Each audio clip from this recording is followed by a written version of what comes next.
euphoric talaga yung pakiramdam, yung saya.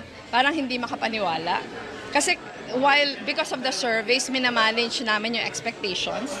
So sa amin, masaya na makapasok yung dalawa sa top 12. Pero yung ranking nila was so much more than we expected.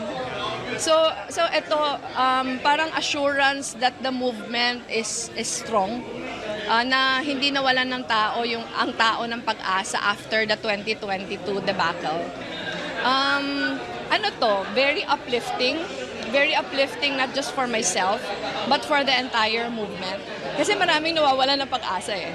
Pero yung strong showing ni Bam sa ni Kiko, pati na din ng party list.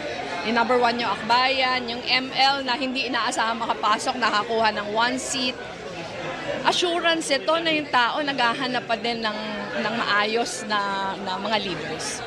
Talagang medyo nakapagtataka dahil nga sa mga surveys na kinikilala ang lakas ng alyansa ni Marcos na halos lahat except Bongo and Bato ang makakapasok sa Magic 12 ng Senado. By the way, top 1 si Bongo and then top 3 si Bato. Even I was surprised and pleasantly so, kahit na disappointed ako sa aming mayoral elections result where I apparently became too involved with, Sir Sonny Trillanes' campaign, he lost to Alang Malapitan.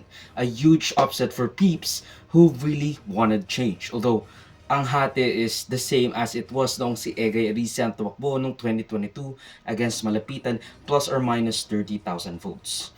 Now, a lot of people really wanted him to win. 220,000 to be exact. At ayon sa mga surveys, he only pulls off like 5-10%. Pero as you can clearly see, he got like 30 to 40% of the votes.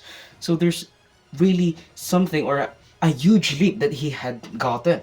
Kasi talagang isipin mo yun, galit sa'yo ang tao dahil nga, again, inaaway mo si Duterte. But anyway, I had lots of reasons to vote for Trillanes.